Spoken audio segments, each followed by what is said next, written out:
I'm going to recap my situation at mid of 1994, because that actually was a crucial time for me, and made a number of mistakes during that period, which I'm still paying that price, but at least by the end of 2007, finally I will put everything together, so hopefully now I can start working on correcting it.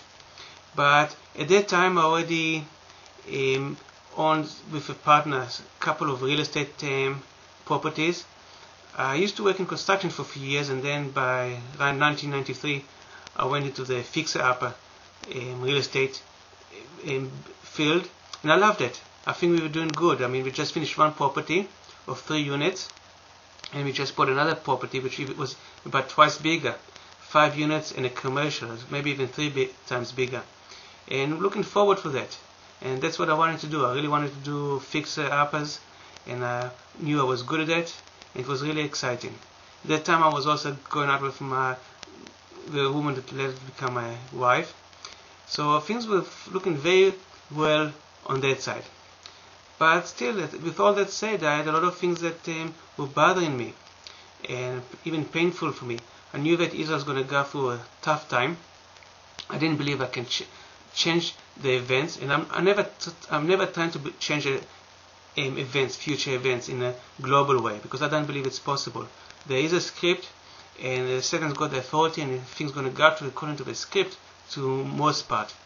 But I do believe that you can change minor things, or on individual level, and warn people and let them change their situation within that script, either by running away or becoming believers themselves.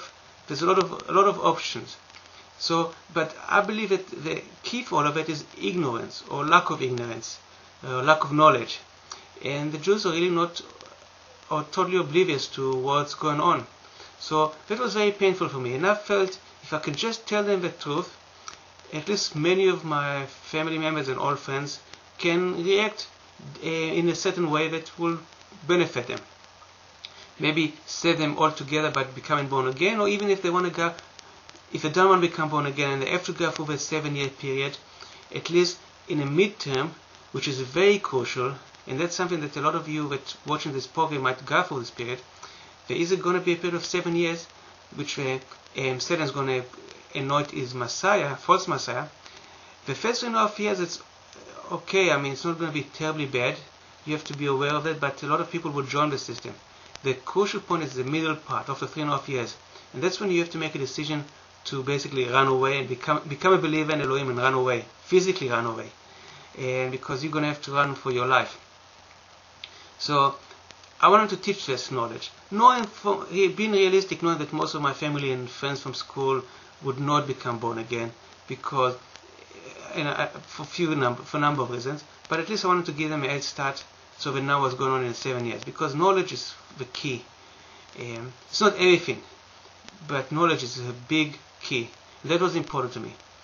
I was very excited to hear about Jewish for Jews in the beginning. In the beginning I was very excited because, as I said, I had a problem with the church. The problem was lack of character and goodness and love. And when I saw the Jewish for Jews, I said, wow, this is a great combination. Jews that bring the character and the love and the generosity and the kindness and the grace, and also the combination with knowledge. So that was like, for me, that was like a winning combination that Satan would never be able to beat. And I even told Satan about it, that we're going to kick his ass, and that was probably the most terrible, biggest mistake I've ever made. But I really felt so great when hearing about Jews for Jesus, and I was really excited. Because yeah, if you've got a venue, they can go and teach the Jews about the truth. I did read the book, You Take Jesus, I'll Take God, from a few years earlier, and I realized that Jews for Jesus make a number of mistakes. And that's something that I knew it's a problem. But I still felt that it would be easy to correct it. And I was very happy to go and meet them and show them some of the mistakes, because I knew that, again, a combination of a character and knowledge would be a great combination, and I just knew that I believed.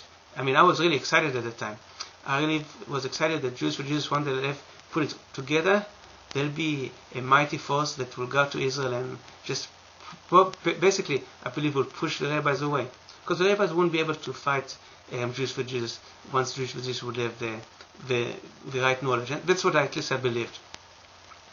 And I told them I don't want to go to Israel myself. It was very intimidating, scary, and I was very content in California. I felt great. I mean, I had a lot of future, and my fellowship with Elohim on a personal level was actually good, but not with the church. But all in all, things were looking good, and I just wanted to go to Jews for Jesus and let them do the work.